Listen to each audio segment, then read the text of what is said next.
My name is Damon Ennis. I run the products team here at Silver Peak, so my team is responsible for pretty much everything you're going to be seeing today.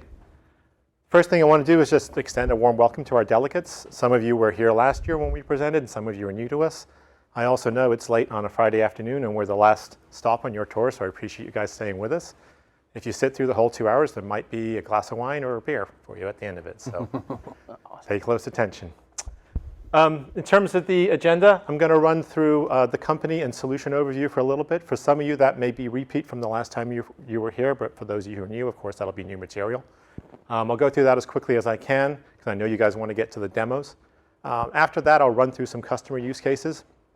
Some of the things that we've learned over the last year deploying our solution with over 300 plus customers, and share you a little bit of what we learned. And then roll straight into some product updates, some of the enhancements that we've incorporated to the product over the last 12 months. And then after that, we'll switch on to some live demos for you all. So first, who is Silver Peak? As Tom mentioned earlier in his introduction, we've been in the WAN space for a long time. We've been doing WAN optimization since about 2004, and we introduced our SD-WAN product line a little over a year ago. And in fact, Tech Field Day was one of the first times we brought it to the public. Our founder and CEO is Dr. David Hughes. He's a long history of innovating in the wide area networking space. We're a profitable company. We're growing rapidly. We've got a global partner ecosystem across 81 countries, over 2,000 installed customers with our existing product line, and as I mentioned earlier, well over 300 on the new SD-WAN product line, which is called Edge Connect. Some more details will be coming for that in the rest of the presentation. The portfolio itself is hardware and software and cloud-based. You can deploy it on Silver Peak hardware or any hypervisor you like, or in the cloud.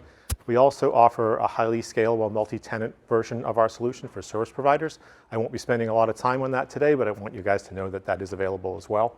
Maybe we can take some questions on that later. Having been a company that's been around for about 12 years, we've fully established a 24/365 follow-the-sun support model with sparing logistics in multiple depots throughout the world, and that's valued by a lot of our newer customers and, of course, our existing customers. Lots of alliances, both in networking and SD-WAN, and in the security space. I won't go through all those in detail, but just to let you know that that's around. So why are we even here? What's the job of the wide area network? Well, primarily, the wide area network is there to connect users to applications. And what we want from those applications is consistent performance, regardless of whether the apps are in the local data center or in the cloud, regardless of the kind of transport that we're using, regardless of whether it's MPLS or internet that's connecting the applications. We want consistent performance above all.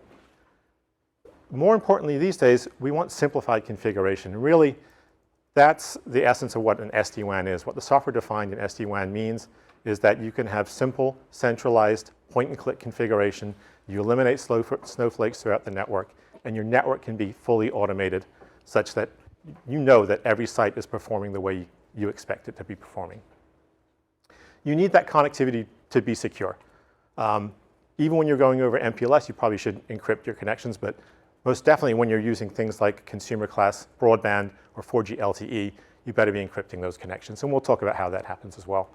And then finally, everybody wants to lower costs. Everybody wants to be able to leverage broadband to either replace or augment existing MPLS or private line connections to drive down costs, and just as importantly, to drive down availability. It takes time to procure dedicated lines or MPLS. Internet connections are much more readily available. So what is an SD-WAN? As again, Tom mentioned in his introduction, he said that he thinks SD-WAN is becoming a bit of a thing. Yeah, it is. Lots of people are talking about SD-WAN these days. Lots of companies are coming out with solutions. Pretty much any vendor that you look at in SD-WAN is going to mention a few of these foundational requirements. They're going to talk about the ability to leverage broadband connectivity, again, either to replace or augment MPLS. They're going to talk about the need to have path selection or some kind of path bonding. So I want to steer certain applications over certain paths, or I want to be able to load balance across certain paths, or I want to be able to prefer a certain path for a certain application. Everyone's going to be talking about that as a foundational requirement of SD-WAN. Zero-touch provisioning, again, another foundational requirement of SD-WAN. We need the capability to be able to drop ship appliances to remote branch offices or to retail locations, have somebody plug it in, and then somebody else, via an orchestrator, be able to bring that appliance online into the network and have it be part of the fabric.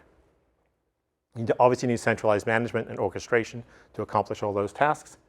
And again, you want to be driving down dramatic cost reductions via being able to use much more cost-effective links like the internet or 4G LTE. In addition to those, sorry, before I go there. So the Silver Peak solution, what it's comprised of at the core is what we call our Unity Orchestrator. That's a single software application, a VM, that typically sits in the customer's data center that controls everything that we're going to be talking about.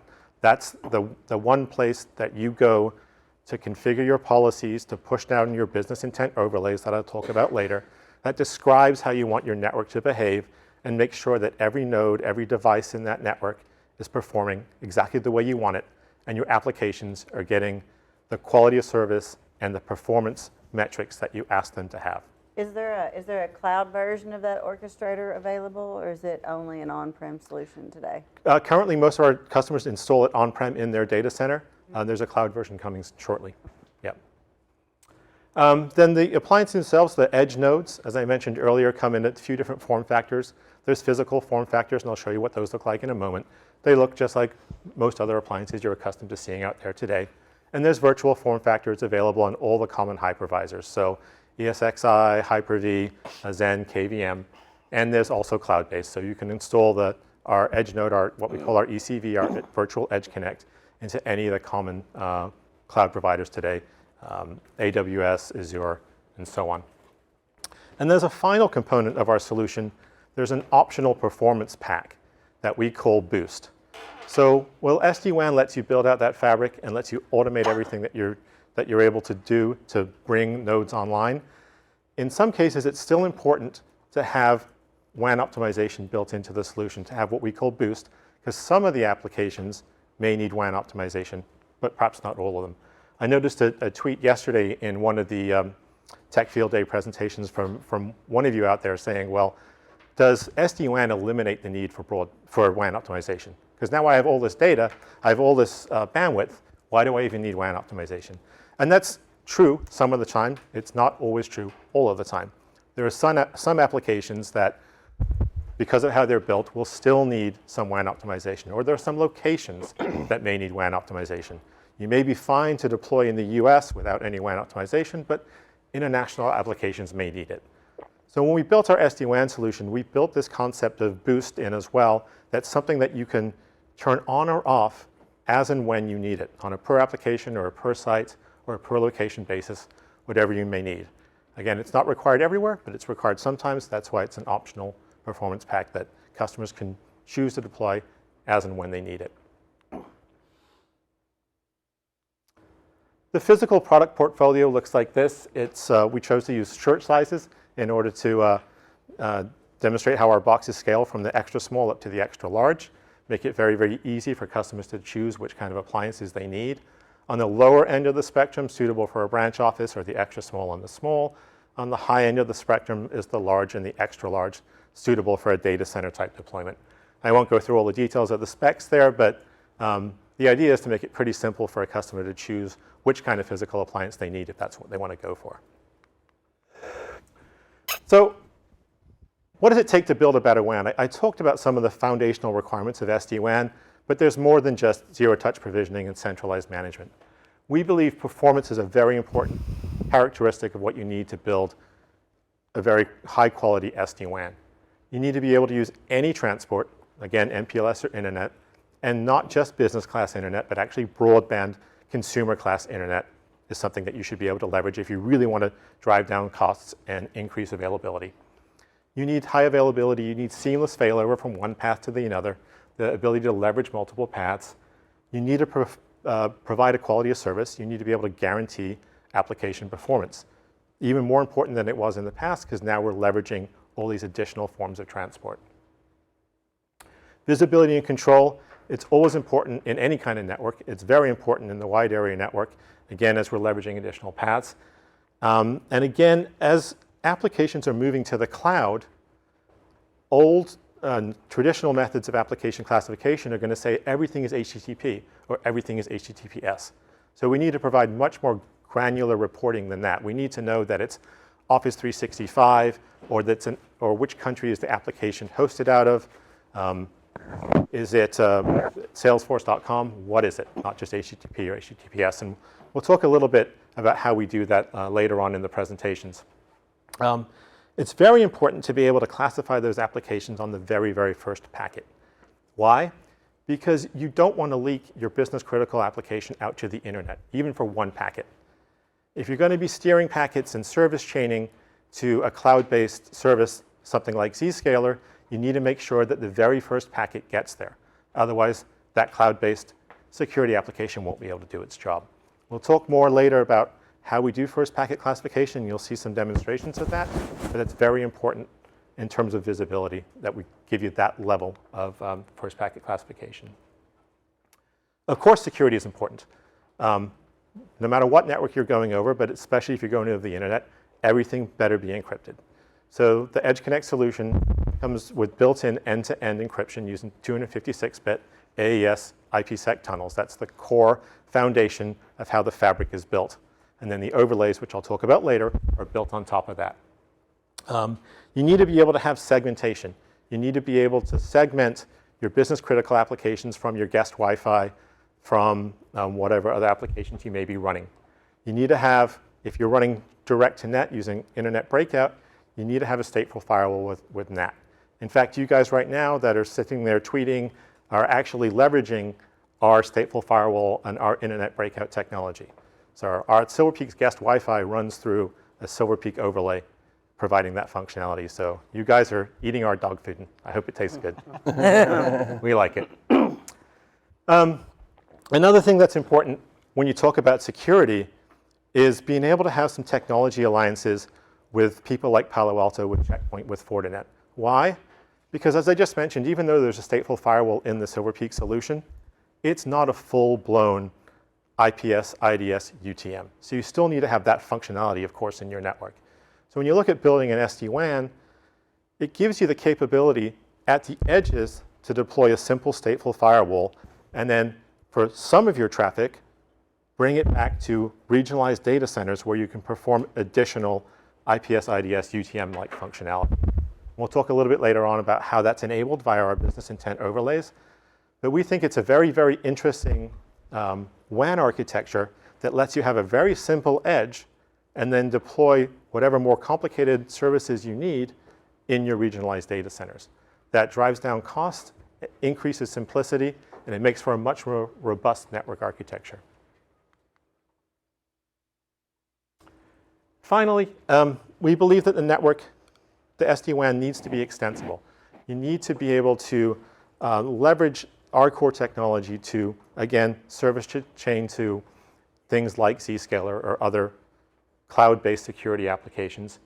And you need to be able to integrate with existing routing solutions. Now, this is something we learned as we started to deploy the solution. When we first came out with Edge Connect, we didn't interoperate with the existing routers.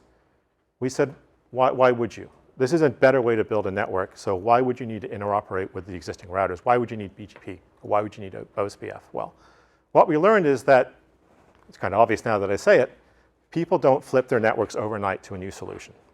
That's not going to happen, right?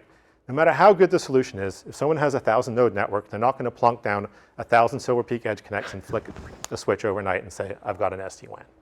They're going to start by deploying 10 or 100 or 50 sites. And those 10 or 100 or 50 sites need to be able to talk to the other 900. Well, how are they going to be able to do that? We need to be able to exchange routes with a traditional network using BGP or OSPF or whatever it may be. That's something we learned through our path of deploying SD-WAN, hence why we added that functionality into our product. Just a question on that, because that's a really important point. Is that a foundational principle of what you guys are doing, is the interconnectivity with the legacy routed network? It is. It's exactly right. It's now become a foundational principle of what we need to do. Okay. And you know, the use case I just gave you is, okay, I'm rolling out Silver Peak, so it's important to interoperate.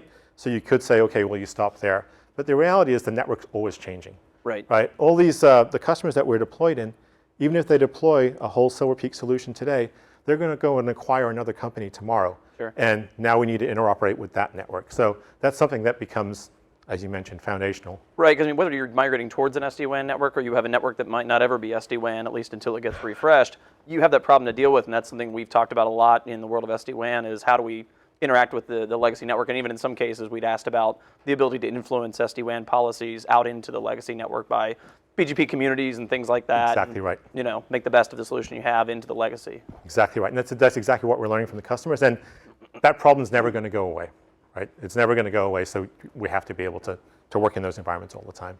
The question that always comes up then with that is, so what routing protocols do you support? Yeah, so today we support BGP.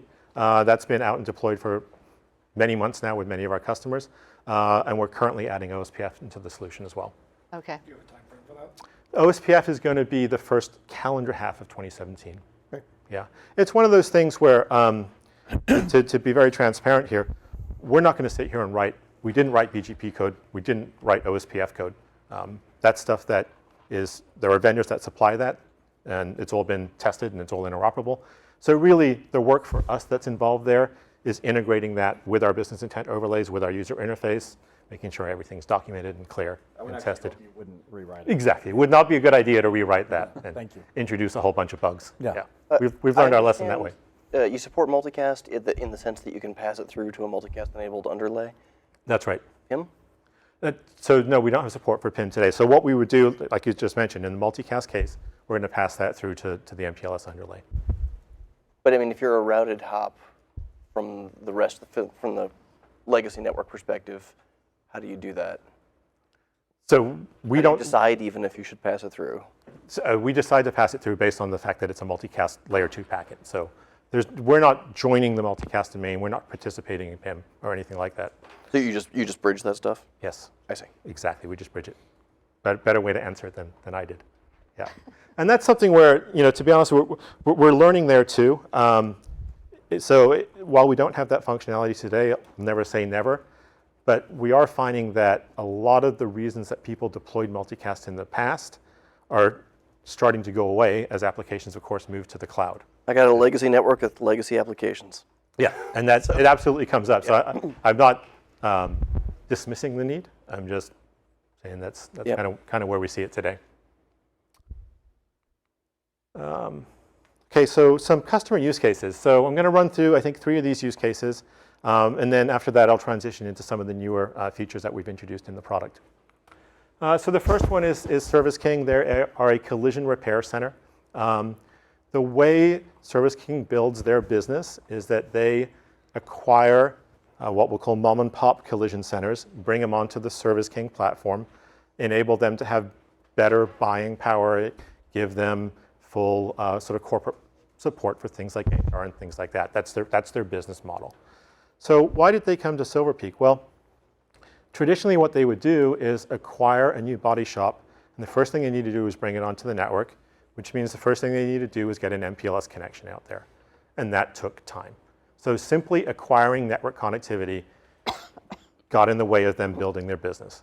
So they came to us and said, well, how can you solve that solution? And the obvious answer is, well, let's build an SD-WAN. Let's leverage the internet so you can bring those locations online much, much quicker. So where they are now is some of their existing body shops have a combination of both MPLS and internet, so they're leveraging a hybrid WAN.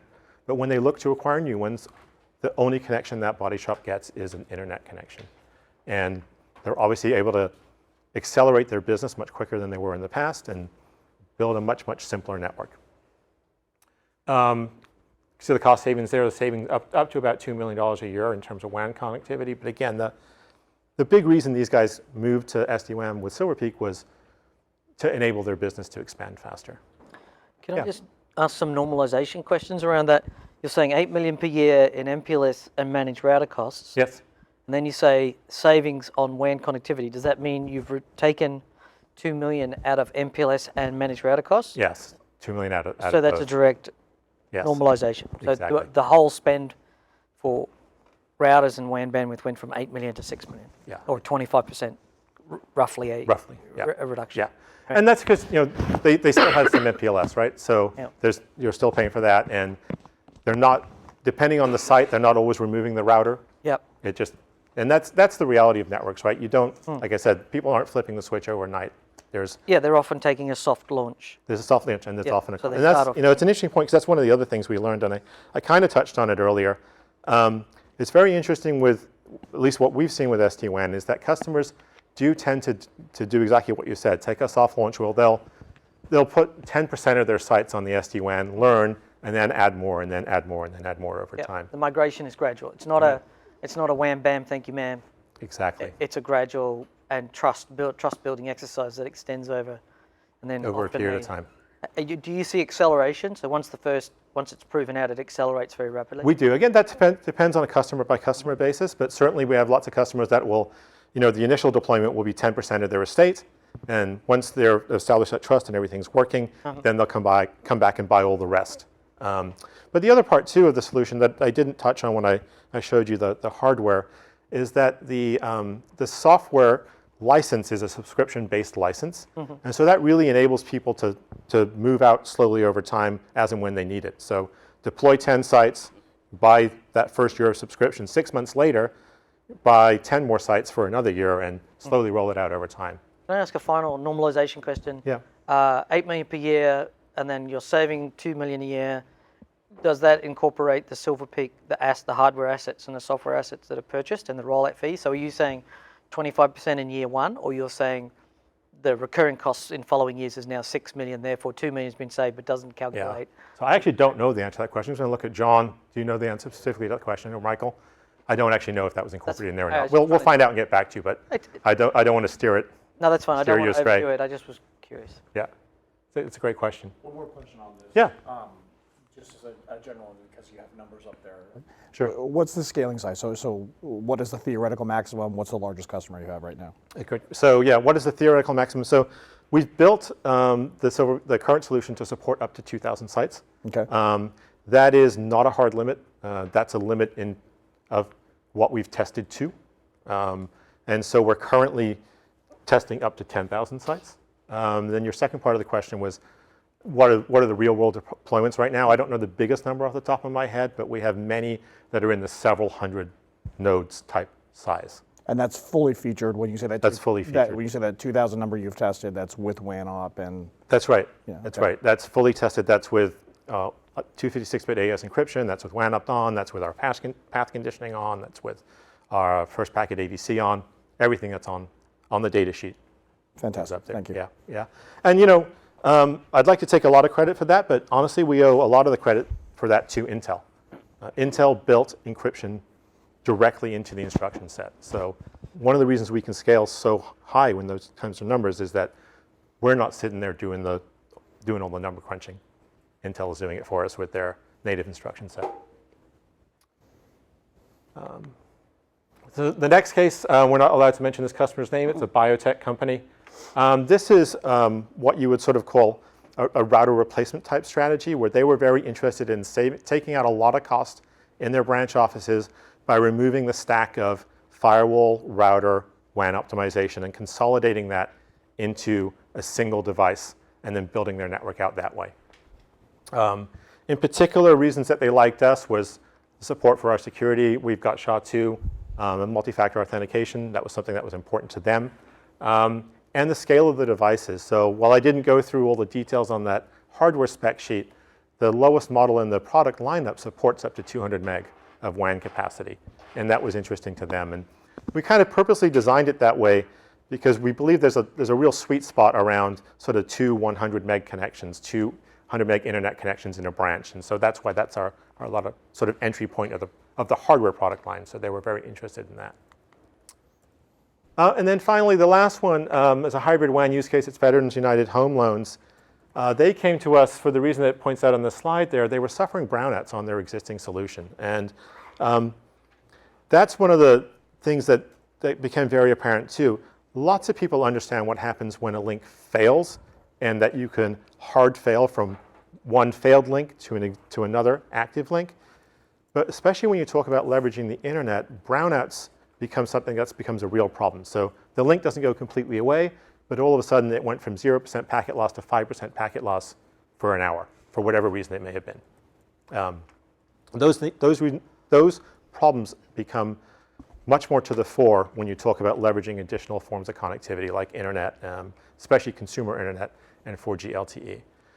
So these guys deployed this solution. Now they ride over those brownouts all the time. They never have a problem. In fact, we even had another customer, Goldberg and Osborne, who's a law firm. They sent us an email just the other week saying that they had 5 brownouts in their network and no one ever noticed. The only reason they knew they had 5 brownouts is because they went to look at our live view application, which we'll show you a little bit later, that showed them that they had 5 brownouts, but still the network was performing. Can you tell us what kind of behaviors you're including in brownout? Yeah, that's a good question. So, and I guess we'll show you some of this in the screenshots later, but a brownout basically is higher packet loss than expected, higher jitter than expected, or higher latency than expected. And the way you configure our solution is you can define your brownout thresholds, what those mean for you. When would you like us to incorporate another link in our tunnel bonding architecture? Based on latency loss and jitter? Latency loss and jitter. And the reason that works is because it is a tunnel-based architecture. So for every packet we put in at this edge of the network, when it comes out of the other edge of the network, it's been timestamped and it's been sequence numbered. So we know exactly how many packets were lost, exactly how much latency or jitter was introduced by the network on a packet-by-packet basis. And then we can decide how to steer traffic depending on how you've configured your business intent overlay. So I'm going to show you a screenshot of that in a minute, and that might be a little more clear as to what we're doing there. Can you get those metrics if you're doing a direct-to-internet, though, where you may not have? It's a really good question. Can you get those metrics if you're doing a direct-to-internet? So no, you're not going to be able to get direct packet loss because there's nothing on the other side saying what is it. So when it's direct-to-internet, it's much more of a just give us another IP address to ping, and that way it's a binary up or down. Yeah, it's a great question. I think we got a quick question here from Twitter from Yeah. Nicholas Michel at vPackets, and he says reduced hardware in the branches. Does that mean the box can replace an MPLS CE or internet router directly? The question is, can the box replace an MPLS CE or internet router directly? Yes, it absolutely can. Okay, so it's designed from the ground up to be that kind of a box. Yeah, it is designed from the ground up to be that kind of a box, exactly. The caveats, if you like, to that is that we have Ethernet interfaces, right? Right. We don't have TDM interfaces on our appliance, and we're not going to build those. So you hand that off to like a TDM-capable router, and that's the way you take that kind of a path in. Yeah. Now, most of the time these days, the handoff is Ethernet anyway. Okay. We're seeing a lot of that. So you can plug it directly into our appliance. But again, in the case that it's TDM or something, you'll still need a router for that. Okay. But in the case of TDM, you actually configure the router to the dumbest possible configuration. That's right. So it's actually painless instead of trying to use legacy router features. It just becomes a media converter at that point. Well, It becomes a becomes a media media Well, in the converter. telco, you can even do Ethernet over TDMs. Yeah. I mean, you could do just straight Ethernet. Oh, yeah, handoff. yeah. I mean, it's Some of the other caveats, right? I mean, so yes, absolutely, we can replace a router in a branch office, and we do. And that, I gave you some of those examples. Mm-hmm. But there are other functions that, for example, data center routers do that we're not going to do, right? Right. And there are other functions that are in some of the branch office routers that we're not going to do. We're not going to, host a voice call center or something like that on our appliance, right? So it depends on the feature set you're looking for, Depends on the whether or not feature it set. fits in the slot of direct router replacement. Yeah, exactly. And so it's the balancing act with building SD-WAN, at least from our perspective, is that you, of course, need to have path selection and zero touch and all those kind of things. You need to have some bare minimum routing capability that we talked about earlier, right? Some BGP, some OSPF. You need to have some stateful firewall, right? But we're not going to try and compete with Palo Alto in the firewall business. That would be silly. We're going to partner with those folks instead. So that sort of concludes in terms of the business update and where Silver Peak is as a company. I want to jump into now a few of the updates that we've added to the portfolio since the last time we talked, and you'll be seeing demonstrations of some of these as well later. So I mentioned earlier the importance of overlays. So just a little level set here before I go into the updates. The business intent overlays are really the foundation of the way we build our SD-WAN. There's all that physical network transport out there. There's MPLS, there's broadband internet, there's 4G LTE, there's a string and 2 cups, whatever it may be. The overlays abstract all that and bring that to sort of a virtual level, and then you build with your overlays how do you want your applications to perform, independent of the underlying transport. Independent of whether it's 2 links, 3 links, or 4 links, how do I want my application to perform? So as an example, you've got your three three transports here, Internet, MPLS, 4G, LTE, perhaps one of the things you want to do is have a voice overlay. So for your voice overlay, you're going to say that the access policy for my voice overlay, what's allowed into that segment is my voice VLAN. It's VoIP, and I want the topology for that VoIP to be full mesh. I want it to, in this particular example, I want it to use MPLS and LTE. I don't want it to use the internet, so that's what I'm going to define. And I'm going to say I want the highest quality, right? Then I'm going to build my enterprise applications. I'm going to tag those with my data VLAN. That's what says that those applications are allowed into the enterprise application overlay. I want them to be pretty resilient, so I'm going to let them have a dual hub and spoke configuration. They're going to use MPLS and internet, and they're going to have a high availability quality service. And then finally, I'm going to have my guest Wi-Fi. And my guest Wi-Fi, I'm just going to do a single hub and spoke. If I lose one of my hubs, I don't really care that I lost guest Wi-Fi. I'm only going to let it use the internet. I don't want that stuff to ever traverse over my expensive MPLS. And I'm just going to have it take the lowest cost path. That's an example of how you might want to build out business intent overlays. I missed a screenshot in here. Oh. Yeah, I actually intended to go that way. That's OK. We'll come back to it. So with that idea of that's how the overlays work, one of the things we learned as we started to deploy SD-WANs was how important internet breakout is. Obviously, we knew that was important going into SD-WAN. We're going to tell customers, hey, combine MPLS and internet for a more available, lower cost wide area network. And the first thing people are going to say is, but why do I need a backhaul Office 365 when there's a 100 meg internet connection at the branch office, right? Internet breakout makes a lot of sense. So in order to do that, you need to be able to whitelist those applications. In this case, we've got Office 365, Dropbox, and Salesforce. They're going over 2 ISP links with a firewall, and you're able to load balance those as well. It's an obvious use case, but what was surprising to us was how open customers were to doing that day zero. That was a very important requirement for day zero. There may be some applications that you want to send to a third-party web-based firewall, something like a Zscaler. So we built that into the product, and then we thought, well, you've got to make that scalable. You've got to be able to automate that. So this is the screenshot of our business intent overlays, the core of how we drive the product, which we'll be showing you again in the demo. So in this particular case, my overlay is the enterprise SaaS overlay, and I've decided that that's going to be a mesh, full mesh network. I've decided that I want that to use internet and MPLS, and I want a high efficiency bonding policy on that network. You can choose 4 different bonding policies. That's how we treat those multiple connections. You can choose between high availability, which would be suitable for something like voice. You can choose high quality, high throughput, or high efficiency. In this case, we've chosen high efficiency. And then finally, you're going to say, what do you want to do with that internet traffic? And that's the part that's new. We had the overlays the last time we talked, but we added this capability for how to define how you want your internet traffic to behave based on that overlay. So in this particular case, it's our enterprise SaaS applications. We know it's trusted traffic. We know it's Office 365 and Salesforce. So down here in this preferred policy order for internet traffic, we're going to say, the first thing I want to do with that traffic is break it out locally. So send it direct to net right there in the branch office. But if that fails, what do I want to do?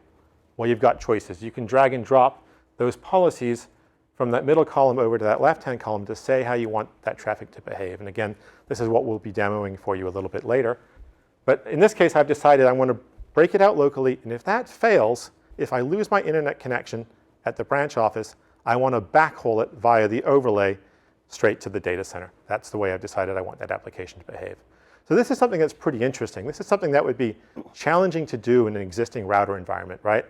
That I've got something that's going direct to the internet, but when it fails, I want to be able to backhaul it via other connections directly to the data center. So the final part of what I want to talk about is first packet application classification.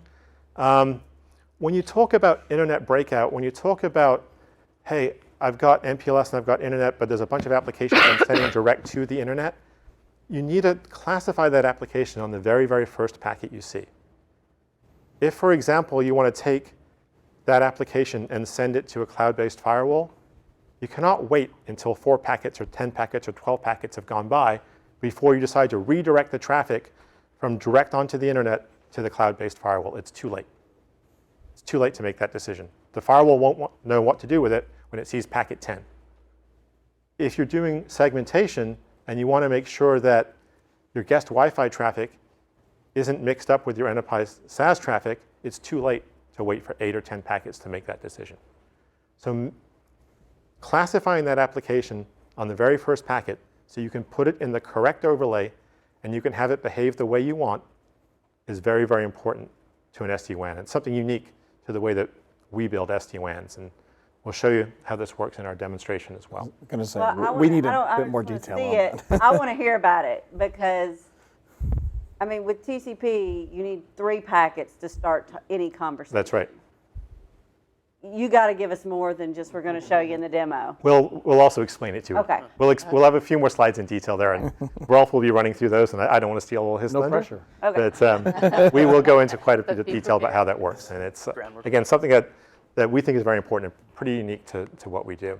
So do we. So the, huh? So we think it's important too. Yes. Hence the. Hence the questions. Yeah, so we'll go into quite a bit more detail. The final thing I want to show you is a screenshot of live view, which again you'll see in the demonstrations from both Rolf and Alex later on. This is kind of for us where it all comes together. This is a very simple graphical representation of what's happening in the wide area network. So at the very top of the picture here, you've got the green overlay. That's the customer experience of the network. The middle is the MPLS network, and the bottom is the internet network. And anytime you see a yellow or a brown type color, that's when that network experienced a brownout condition. So what we're showing here is both MPLS and internet here were experiencing brownouts at different points in time, but the overlay, the overall application experience is still green. It's still meeting all the loss and latency and jitter thresholds that we set up earlier when we built our business intent overlays. And then you call the LEC and have them fix these problems. That's exactly what happens, right? And again, going back to the veterans use case that I showed with you in the Goldberg and Osborne use case, it's exactly what they do. So their applications aren't disrupted. Their customers are happy. Their clients are happy. Then they look at the screenshot and go, but the network's not performing well. Let me call up my provider and maybe get some money back from my SLA. Yeah, that's good stuff. Just for clarity on that slide, and I'm pretty confident I know the answer, but synthetic SLA means synthetic as in SLA based across all of your WAN circuits, not synthetic as in synthetic transactions determining SLA performance. That's a very good point to mention. Yeah, you're exactly right. So we are not introducing synthetic transactions to produce this chart or make our decisions. It's all based on every single packet that we see, every single real application data packet that's coming through our network. Right, so we're using telemetry, we're watching both ends of the circuit, we know whether the packet was delivered, and we're keeping statistics on that, rather than like what we've done traditionally with SLA, which is introduce transactions that are not part of the flow. That's right. And verify whether they work. That's right. Yep. There's no out-of-band mechanism here. There's no fake transactions. It's every single packet of the real user data. Mean And is time that to based innocence in- again, right? What's that? Mean time to innocence again. Meantime to Yeah, innocence. Exactly. this is not a, Yeah, and- my test worked, but the application isn't. Yeah. That's Right, this is the full application, and I saw the whole stream, and we delivered it to the endpoint, so Yeah, I don't yeah. know what to tell you, that type of thing, yeah. And are all those statistics based only on the fact that you own both ends of the connection? Yeah, I think that's the And- point that Drew mentioned a little bit earlier. Yeah, the latency and loss and statistics Because are I based on mean, that. just by watching L4 artifact, you could infer that without owning both ends. You could infer some of that But without. you're not owning doing both ends. Yeah, no, we're not. This is all based on the fact that there's a Silver Peak device on both ends of the connection. Thank you. That's exactly right. And again, it's kind of core to the way we built our technology with tunnels from every single device to every other device in the network. Seems And like there might be some WAN up heritage here. there's a little bit of WAN up heritage there, yeah. And to be fair, that's something we're quite proud of. When we first came out with our WAN up solution, we built the architecture based on tunnels. We fundamentally thought that was the best way to scale. Yep. And now an SD-WAN solution has to have some tunnels built in Tunnel order for for a it good to call, work. turns out. Yep. Yeah. In order for you to be able to take multiple paths and bond them together and do packet by packet load balancing or make packet by packet decisions, you better have a tunnel so you can put them all back together at the other end. Sure. That's the kind of the key component of the technology.